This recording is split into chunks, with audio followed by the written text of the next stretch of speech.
job.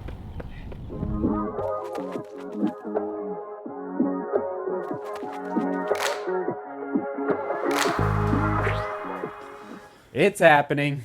It's happening, everybody. We're transitioning from road racing to trail racing. Actually, you might not be able to see it. Well, I'll just move the camera real quick. Can you see those? I'll talk about those in a minute. But before we transition to trail racing for the summer, the snow, it's going to be 80 degrees in Denver today, which means the snow is slowly going to start to melt. We need to break down the Glass City Half Marathon, the entire training block, okay? The lessons learned. So many critical lessons that I learned from the last 90 days, okay? But real quick, I gotta say, the race is on the ball in Austria. They posted the top 10 guys and ladies who are gonna be racing in Austria. Here it is on your screen, and this is based off of ITRA points, so how many points you've accumulated. Pretty cool to see Tom Evans on the top from the UK, who I actually have met at Western States before. He's gonna be there. I didn't know that. That's amazing. So anyway, very exciting. I was gonna mention one other thing. Oh yeah, poll is live on the community tab for which trail shoe I should test out first. Okay, so I'm going to get on the trails on Monday. So go over to the community tab, vote there. You know how to do it. Onward and upward. All right, here are the shoes.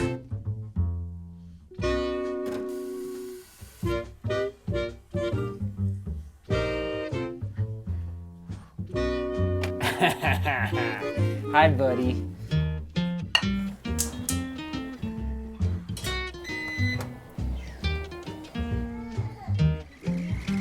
Shots.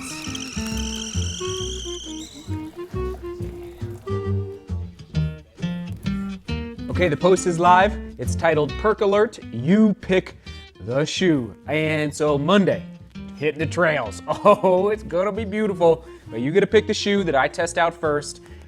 It's such a strange feeling, just the fact that, you shut it down. I shut it down after the Boulder Skyline Traverse didn't qualify for the Golden Trail Series.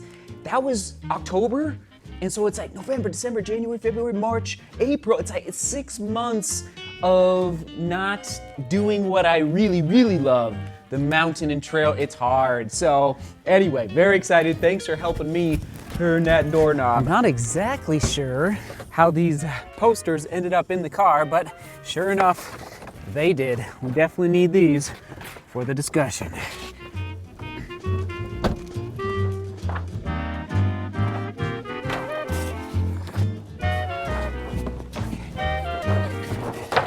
I will just say the box is from Saucony. Not sure what's inside, but shout out to Saucony. Thank you so much, okay?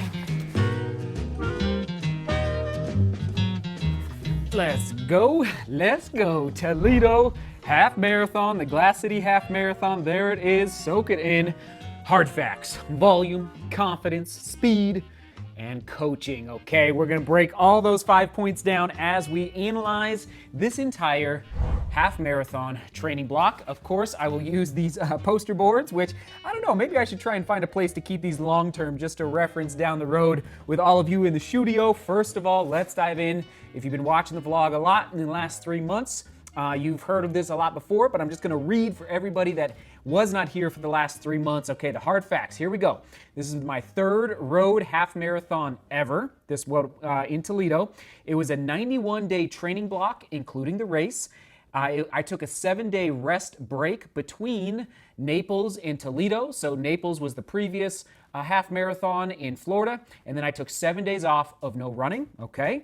It transpired over between January and April. Yes, the most difficult training months in Colorado, no doubt, as far as snow in the state.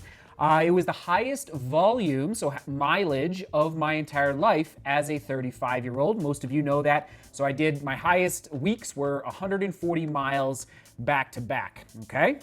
Training elevations, here we go. Most of it was in Denver. Oh, I should probably give you a percentage. If I had to put a percentage on it, I'd say 92% was in Denver at 5,280 feet. Leadville, 10,000 feet. Buena Vista, 8,000 feet. And then Loveland Pass, the highest, at 12,000 feet above sea level. First week, I ran 60 miles right out of the gate, okay? And then the last week, the taper week into the race, but not including the mileage in the race, I ran 20 miles before race day. So that final week, just so you know, it was a big taper. And yes, the best hard fact of the Glass City Half Marathon training block: no injuries, no niggles. Is crazy. So a niggle, an injury is an injury. Usually, I quantify injuries as you have to stop running. Niggles are usually I can work through niggles and I don't have to stop training. In fact, I don't even really have to drop my volume. I just have to really pay attention to the rest, to the recovery, to the massage, to the stretch, whatever the case may be. So that is the best hard fact from this previous training block. Now, here we go. I wrote it in capitalized letters. Volume. This is probably of all the questions I've been receiving since the race, a lot of people have been asking me about the volume. 140 miles a week. Was it necessary? Was it beneficial? Was it good? Was it bad? And I'm going to give you my straight answer. It was not necessary. It was too much, okay? For my talent level, my skill set, and for the half marathon distance. I'm not talking about marathon training, not talking about ultra marathon, 5K, no. I'm talking about for the half marathon specifically, 140 miles per week, and I did it twice, not necessary, okay? And I'll come back to that in a minute. Here we go, moving on. Oh, this is exciting. Number 3, confidence, okay. What is my long-term goal? And I guess this connects to volume as well, but my long-term goal is to qualify for the U.S. Olympic Marathon Trials. Starts and what? They're off and running! 2020 U.S. Olympic Team Trials Marathon. Okay, I missed it last time. I gave it one go in Amsterdam for the Amsterdam Marathon, ran 2:23, and missed it by, 5 minutes basically. It went out way too fast and tanked. So, long-term for confidence, I gotta tell you, running, let's say, oh boy, well, I should have had this, I'll put it on the screen right now. I'm just gonna say like 303 to 305 per kilometer in Naples, Florida, and then roughly like 307 to 310, roughly in Toledo, Ohio. Sorry, I should have written this down ahead of time. That amount of speed, that amount of turnover in a half marathon race gives me incredible confidence for future marathon racing. This is the macro level perspective on, yes, aerobic development, but on tune-up racing, okay? So in order to get ready for the marathon and run a fast marathon, it really helps if you can run some fast half marathons. Yes, I should have mentioned this at the beginning. My goal was to run in the 64s, was to break 65 in Toledo. Didn't happen, but again, macro level, incredible confidence for the future to be able to hold, okay, here's the pace. I need to be able to hold roughly 317 per kilometer, let's call it 516 per mile in order to qualify for the U.S. Olympic trials for 2024 Olympics in Paris, keeping in mind we don't know what the standards are going to be yet. At least I don't know the standards yet. If you do know, let me know, but I don't think they've been announced yet for qualifying. So, boom, huge confidence booster for the future. Need for speed. Point number 4, need more speed, okay? I am trying to run fast, but this is not my niche. That's what I wrote on the board there. This is not my passion in running, okay? I've made a vlog. I'll try to link to it, upper right-hand corner. It really helps, I think, to find your niche within the running world. Road running, trail running, ultra running, running 100-mile races around a track, 800-meter running, running through the Sahara Desert. Doesn't matter. There's so many great ways to explore this sport of running. And for me, I have goals on the roads, but at the end of the day, this is not my niche. But I do know that by dropping from 140 down to, okay, I should have mentioned, okay, volume moving forward for the half marathon, 110 to 120. That's the window. Not even 130, which I did for Naples. I think I will perform the best at the road half marathon distance if I train between 110 and 120 miles a week. And there it is on your screen in kilometers, okay? That's the range I have fallen into. And of course, well, that will lead to fresher legs, more ability on the track, okay? Not arriving at the track overtired, okay? And I wasn't in the well run, this past training block, but it was I wasn't quite as peppy. Even the difference between Naples and Toledo, there was a difference. And if you were really paying attention to my training the last, let's say, 3 to 4 weeks leading into Toledo, you heard me say here on this channel, just a little tired. I was hinting. I'm not sure if you were picking up on it, but I was hinting that yes, this volume was maybe a little too much for the half marathon distance specifically, okay, up here at the 140s, all right, in case you haven't seen this poster board. Okay, last point, I know I'm going on here. I love it.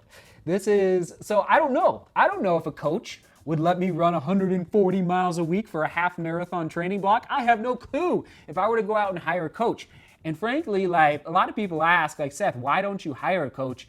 2 or 3 years ago, I couldn't afford to hire a coach. I probably could afford to hire a coach at this point. But again, you know me. If I'm ever going to be a coach someday, and thank you to everyone who emails me and asks, will you coach me? And I politely have to write back, no, only because I need to have the experience in the memory bank of what does it feel like to run 140 miles for the week. Is it on the back here? So here is my lifetime volume, 25 in middle school, 45 in high school, 75 at the University of Colorado my freshman year, and then at the end, my senior year, 100 miles a week. When I became a YouTuber, a running YouTuber, I was running about 115 miles a week, and then boom, 140 miles a week. So now, with respect to coaching, now, when I do coach someday, it's a long ways away, just so you know, everybody. When I do, I can approach these athletes and tell them, listen, this is what happens when you start doing doubles 4 times a week. This is what happens when you go to the gym, you go for your first morning run, you go home, and hopefully you can take a nap, and then you wake up and you go back to the track for a speed session. Like, I can communicate to them what it feels like to run 140 miles a week. So again, the mad scientist. I wouldn't trade. I'm so glad. Just like racing in the Nike Alpha Flies in Toledo, I'm so glad that I did that so that I can now communicate, especially with the Olympics coming up in Tokyo. When we're talking about the Olympics, I'm so excited. We can talk about, there's 18 elite women and 26 elite men in the Alpha Flies. Okay, the Metaspeed Skies. There's 10 over here and 8 over. So now, like, I have the knowledge of the Alpha Flies at higher speeds. Same with 140 miles a week. It's all about absorbing the experience of putting the work in, not just reading about it in a book or watching a video on YouTube. I think that's it. I could go on and on, everybody. It was an amazing training block. No injuries, no niggles. I got to connect with all of you in Toledo, Ohio. Like, it just was absolutely an epic training block. But now we turn the page. I took 4 days off. I guess I'll tell you right now, I took 4 days off. Monday, Tuesday, Wednesday, Thursday.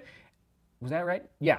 And then, today's Friday. So I ran 6 miles today, okay? At, 750 a mile, roughly, just around Denver. So we're back.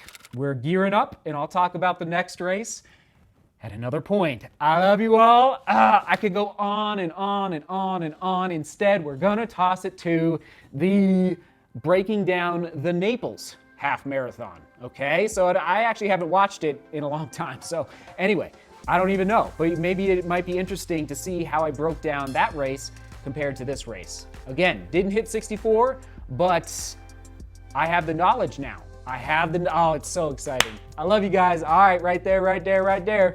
Tossing it to Naples. All right, seek beauty. Work hard and love each other. See you tomorrow.